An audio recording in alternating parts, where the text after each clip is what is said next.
सब लोग बुढ़ापे में पॉलिटिक्स ज्वाइन करते हैं, मैंने यंग एज में पॉलिटिक्स ज्वाइन की। इतने गंदे हैं कि मेरे बाल जो ऐसे निकल जाएंगे भैया। हम भी अच्छे शैम्पू से बाल करते हैं, धोते हैं भैया। कि अभी तो मुझे बिग बॉस पता ही नहीं है कौन है। मैं पागलों की तरह पूछ रही हूँ कलर्स वालों से, प्लीज एक बार बिग बॉस की फोटो तो भेज दो, देख लूँ जो मैंने इमेजिनेशन किया वो है या कोई और है। मे भी पहली बार कोई ऐसा लगता है कि यंग तड़कती भड़कती मोमोज की चटनी की तरह कोई लड़की आएगी और अपना मतलब कॉमेडी का तड़का लगाएगी, है ना।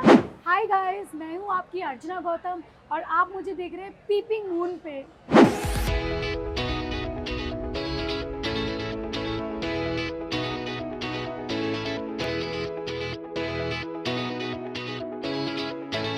क्या चल रहा है ये तो पता नहीं, लेकिन peepingmoon.com पे अर्चना गौतम बहुत मस्त चल रही हैं क्योंकि मेरे साथ बिग बॉस 16 के बाद शायद इस सीज़न की सबसे एंटरटेनिंग, और मैं अपने स्टेटमेंट पे ज़रूर रहूँगी, सबसे एंटरटेनिंग एंड एकदम new and kind of entertainment Archana लेकर आई हैं।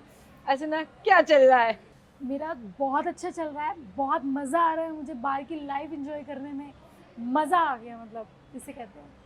आपने कभी रियलाइज़ किया था अर्चना, जो आपने खुद बोला कि आप एक गांव के परिवेश से हैं, और वो जो शब्द लोगों को शुरू शुरू में थोड़े अजीब लगते थे कि मार मार के मोर बना दूंगी, और जितनी भी आपके बड़े तकिया कलाम थे, आपको रियलाइज़ हुआ था वो इतने फेमस हो गए हैं कि उस पर रील्स बन रही हैं? मैंने ये सोचा नहीं था, मैं वही बताने की कोशिश कर रही हूँ कि वो जो शब्द थे वो मेरी पहचान बन गई है। तो वो ही मैं स्टार्टिंग से बताने की लोगों को कोशिश कर रही थी कि वो मेरी लैंग्वेज है। मैं कोई गलत किसी को नहीं बोल रही, मैं किसी को गाली नहीं दी मैंने आज तक, बट वो मेरी लैंग्वेज है क्योंकि मेरी जो परवरिश है वो वहाँ से, हमारे मेरठ में ऐसा ही बोला जाता है। तो आप यहाँ पे, अभी मैं आपके साथ हूँ तो थोड़ा सा ठीक है, 1 घंटा मैं कंट्रोल कर सकती, ये कर सकती। अब वहाँ पे भैया सर पे चढ़े रहते थे, छाती पे चढ़े रहते थे। क्या करे इंसान, बताओ क्या करे। तो ऐसा हो जाता था कुछ ना कुछ। तो इसी वजह से मतलब ये चीज़ें होती थी, बट अभी वो मेरी पहचान बन गई। तो अब पता चल रहा है कि भैया हाँ, जैसी भी है अच्छी है। सलमान खान ने ये बात कही थी कि कोई अर्चना को सिर्फ इसलिए मत टोके कि वो किस तरीके से बात करती हैं, या खासकर अंग्रेजी और हिंदी वाला जो जी। एक पूरा डिबेट चला था, एंड वो बहुत ही एंडेयरिंग था क्योंकि किसी की बोलने के तरीके से आप उसको जज नहीं कर सकते। आपको क्या शुरू शुरू में ऐसा लगा कि ठीक है, आप, मैं नहीं कहती कि आपने ऐसा नहीं है कि आपने लड़ाई नहीं करी, आपने अपशब्द नहीं करे, जी। आपने ज़रूर कहा और आपने हाँ, हमेशा बोला भी कि हाँ मुझसे गलती हुई और मैंने माफी ये मांगी कहा। मैंने। लेकिन शुरू-शुरू में ऐसा लगता था कि मेरी लैंग्वेज और इन लोगों की लैंग्वेज में फ़र्क है, कुछ कम्युनिकेशन का इश्यू आया हाँ, शुरू-शुरू मतलब में? कभी कभी जैसे मैंने पलोथन यूज़ किया तो साजिद जी ने बोला पलोथन क्या है, मैं अब पलोथन को क्या कहूँ मैं। फिर मैं सोचती थी अच्छा सूखा आटा, तब उनको समझ में आया अच्छा हाँ, ये आटा, हाँ। सूखा आटा। तो पलोथन नहीं पता था, बहुत सारी चीज़ें नहीं पता थी, तो वो मैंने उनको बताया। छीछा लेदर नहीं पता थी। अच्छा, लेदर तो वर्ल्ड फेमस हो चुका है। छीछा लेदर, तो बाद में सर साजिद जी ने जो मेरी छीछा लेदर की थी तो वो पता चल गया। तो ये सब चीज़ें मैंने मतलब बताने की कोशिश की कि भैया ये वर्ड ये है। कभी कभी बोलती थी तो किसी को लगता था गलत बोल रही हो, तो उस चीज़ पे मुझे अपने आप को प्रूव करना पड़ता था, तो वो बहुत डिफिकल्ट होता था मेरे लिए। किया क्यों बिग बॉस आपने? मेरे को तो ये भी जानना है। नहीं, एक्चुअली मैं बताती हूँ, मैं ना एक्टर हूँ। स्टार्टिंग में भी मैंने बुग्गोए गाने किए, मैंने म्यूज़िक वीडियो, मूवीज़ वगैरह की मैंने साउथ में। बट हाँ, मुझे लोग जानते नहीं थे एग्ज़ैक्टली। क्योंकि कोई नहीं जानता था मुझे इससे पहले। तो मेरे कुछ ना बुरे दौर मेरे से गुजरी थी जब मैं ये लोग, कोविड आ गया था। तो उस वक्त मैंने सोचा इंडस्ट्री में तो काम मिल नहीं रहा मुझे, ना मूवी मिल रही है ना कुछ चीज़ें मिल रही है। तो मैंने सोचा क्यों ना मैं कुछ एक नई चीज़ करूँ। सब लोग बुढ़ापे में पॉलिटिक्स ज्वाइन करते हैं, मैंने यंग एज में पॉलिटिक्स ज्वाइन की। 26 साल की उम्र में मैंने एमएलए का इलेक्शन लड़ा। तो ये मेरे लिए एक बहुत बड़ी अचीवमेंट थी कि मैंने 26 साल की उम्र में मैंने एमएलए में मैं खड़ी हुई। उसके बाद में क्या हुआ कि मुझे ऐसा लगता था कि यार कुछ ना कुछ चीज़ें होनी चाहिए।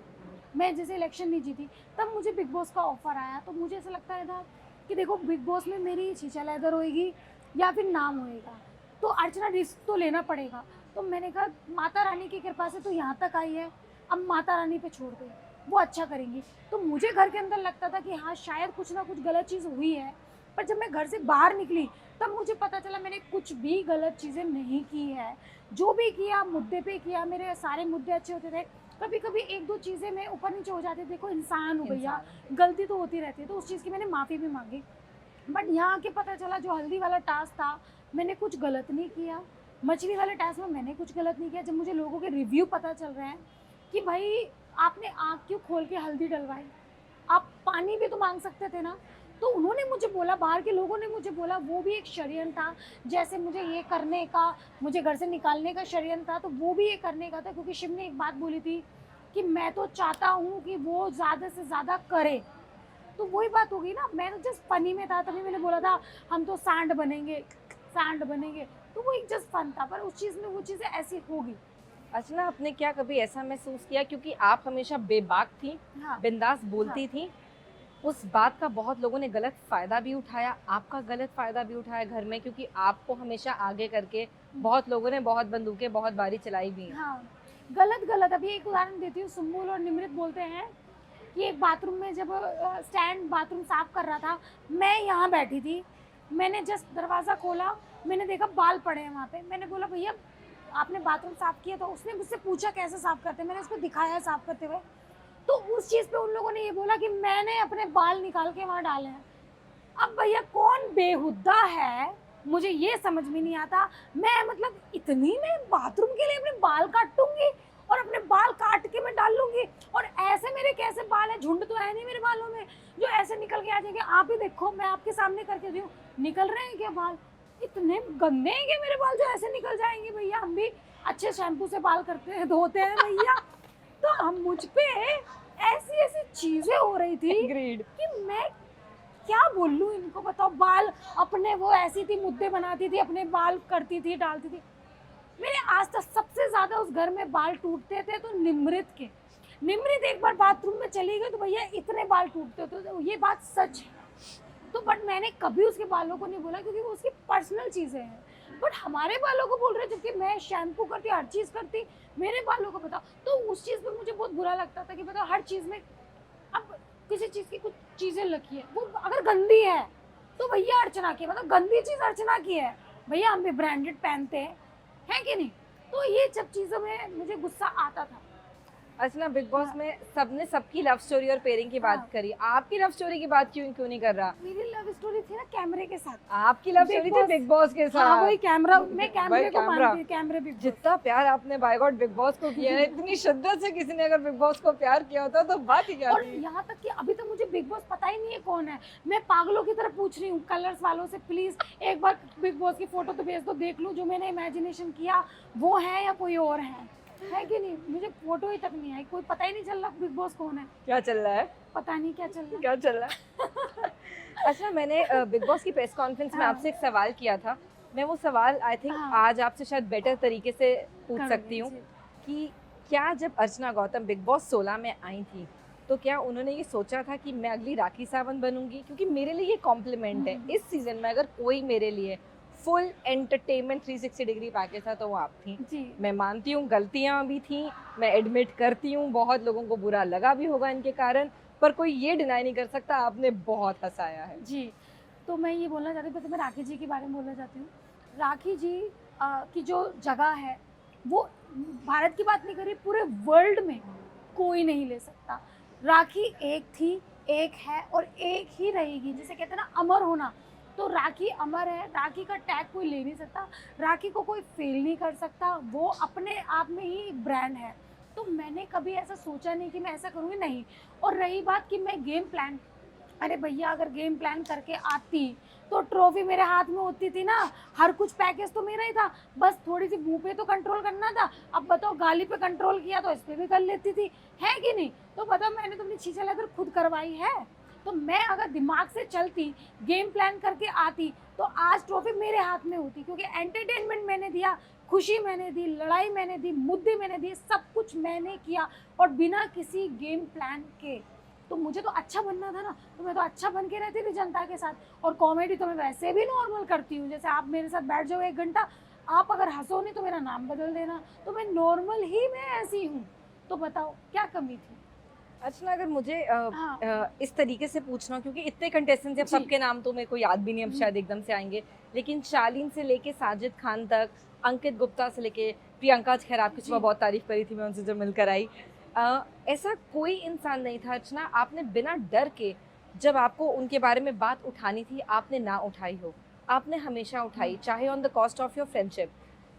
आपको कभी ऐसा लगा कि शायद आपने दोस्ती भी दाव पे रख दी हो, लेकिन जो मुद्दा था वो था आपके लिए, आपने हर चीज़ साइड रख के अपनी गेम को हमेशा पहले चुना, क्योंकि आप अकेली थी जो कहती थी कि आप दोस्त नहीं बनाने आई हैं, आप खेलने आई हैं, इसे गेम की तरह लीजिए क्योंकि ये गेम है। हाँ, मैंने ये बोला था कि मैं, बट जैसे ही सलमान सर ने मुझसे एक बात बोली थी कि अर्चना तुम्हारा कौन है, 3 हाथ उठा दो, तब मुझे रियलाइज़ हुआ हाँ यार मेरा तो कोई अपना है ही नहीं। तब मुझे रियलाइज़ हुआ कि मुझे फ्रेंड्स बनाने चाहिए। तो उसमें जब उन लोगों ने मेरा हाथ उठाया तो मुझे ना एक हो गया कि यार मतलब मैं वहाँ बुरे वक्त में थी, उन बंदों ने हाथ उठाया। तो मैंने प्रियंका और सौंदर्या को बोला कि मैं तुम्हारा कभी साथ नहीं छोड़ूंगी, तुमको कभी ज़िंदगी में मतलब इसमें नॉमिनेट नहीं करूँगी। मैंने उन दोनों का बोला था कि तुम दोनों ने मेरे साथ दिया। उन लोगों के लास्ट तक मैं प्रियंका के साथ रही। इनफैक्ट लास्ट में क्या हुआ था, श्रीजिता चली गई थी और अपना ये टीना चली गई थी, तो प्रियंका भी अकेली हो गई थी, मैं भी अकेली हो गई थी। मेरा था, मेरी बातचीत नहीं थी, मैं साइड थी। बट फिर प्रियंका ने पानी मेरे को पिलाया उसने, तो मैंने कहा चल यार एक ही ज़िंदगी है, क्या करना। तो हम लोगों दोनों दोस्त बन गए, क्योंकि मेरे लिए तो मैं स्टार्टिंग से बोलती थी कि अगर मुझे बॉल मिलती तो मैं प्रियंका में ही डालती। बात उसकी नहीं है, बात ये है कि खुददारी की बात है कि जिसने मेरे बुरे वक्त में साथ दिया, रियल लाइफ में भी मैं उसका हमेशा साथ देती हूँ। तो मेरा वो था कि मैंने अपनी अपनी तरफ से दोस्ती निभाई। प्रियंका से थोड़ा दुखी हूँ कि उसने मुझे 2 बार नहीं मतलब मौका दिया। अगर वो मौका देती तो मैं अपनी दोस्ती को प्रूव करती। बट ठीक है, गेम था। अब तो मैं उसकी अच्छी दोस्त हूँ, सौंदर्या की भी अच्छी दोस्त हूँ, तो मुझे कोई इतना अब गिला शिकवा किसी से नहीं है। यार एक बात मुझे बताओगे आप, मुझे ना किचन से आपके कारण प्यार हो गया है कि जगह सिलवट्टा लेकर आप गई थी ना एक तो घर के अंदर कि जब तक अदरक नहीं मिलेगा चाय नहीं बनेगी, अभी वापस आने के बाद ये सबसे पहले अदरक वाली चाय पी। अभी मैं होटल में रह रही हूँ, मैं घर देख रही हूँ, मुझे घर नहीं मिल रहा है। मैंने तब से लेके अभी तक अदरक वाली चाय नहीं पी है। और मेरा दिमाग ऐसा भ्रष्ट हुआ पड़ा है बिना अदरक की चाय के लिए। मैं क्या बताऊँ, किसी को बोलती हूँ होटल में, वो भैया मेरे जैसे चाय बना ही नहीं पाते हैं। क्योंकि जितना चाय से तो आपको प्यार था, किसी को पूरे सीजन में प्यार नहीं था। मुझे सिर्फ सीजन में 3 ही चीज चाहिए थी, चीनी, दूध और अदरक। बस मैं हमेशा से बोलती थी ये मिल गया मुझे खुशी है। मैं गोली से सर दर्द सही नहीं होता था जो चाय से हो जाता था, सच में। अच्छा एक मजेदार बात बताओगे? हाँ। ऐसा कोई डिश थी जो आप, क्योंकि किचन तो आपकी थी, किचन चना चना किचन, तो कोई ऐसी डिश थी जो आपने सब घर वालों को बना के खिलाई, उससे पहले उन्होंने ना खाई हो, कुछ ऐसा खिलाया था आपने इनको? मैंने गुलगुले पूड़े, उनको पूड़े। पता नहीं था पूड़े किसे कहते हैं। हम खाते हैं, हाँ, हमें तो पता है। तो गुलगुले मैंने उनको खिला के दिखाए थे, सब लोगों ने खाए, बहुत पसंद किया। अच्छा ना, ये तो हुई बिग बॉस की बात। हाँ। अगर जाते जाते मुझे आपसे कुछ पूछना हो, हाँ। पॉलिटिक्स जो आपका एक बहुत महत्वपूर्ण हिस्सा है आपकी जिंदगी का, क्या आपको लगता है कि जो बिग बॉस में एक छवि बनी आपकी, हाँ। वो छवि आपकी पॉलिटिकल करियर के लिए क्या फायदेमंद रहेगी, या क्या आपको लगता है आपको बहुत एक नए तरीके से फिर से उस जर्नी की शुरुआत करनी पड़ेगी? क्योंकि पॉपुलैरिटी तो आपकी कोई छू नहीं सकता, उसमें तो कोई दो राय नहीं है, लेकिन कहते हैं ना हर एक अच्छी चीज़ के साथ एक बुरा साइड भी लोग जोड़ते हैं। तो क्या आपको लगता है कि आप बिग बॉस को कोई नेगेटिवली आपके पॉलिटिकल करियर के साथ तो नहीं जोड़ेगा? नहीं जोड़ेगा, बताऊँ क्यों? देखो, मैं इंसान हूँ और मैं अभी 27 साल की लड़की हूँ, तो मेरी शुरुआत है। लोग, मुझे ऐसा लगता है कि यंग एज में नहीं आते पॉलिटिक्स में, वो इस वजह से कि शायद उनको लगता है कि देखो हम भी अल्लड़ उम्र के हैं। तो अभी जैसे मैं बिग बॉस में गई हूँ, मैंने चीज़ों को समझा है कि क्या अच्छा है क्या बुरा है, तो मुझे ऐसा लगता है कि अभी से मैं सीखूंगी चीज़ों को। जैसे मैंने अपने गुस्से पे बहुत कंट्रोल किया है, तो एक दिन मैं बहुत अच्छी नेता बनूंगी, मुझे ऐसा लगता है। बट अभी के लिए जो जनता मुझे पसंद कर रही है, क्योंकि दोनों ही काम वहाँ पे भी जनता के लिए करना है और इंडस्ट्री में भी मुझे जनता के लिए करना है, तो मुझे लगता है कि अभी मुझे इंडस्ट्री में ज़्यादा वक्त बिताना चाहिए, टाइम देना चाहिए, उसके साथ साथ मुझे उधर भी करना चाहिए।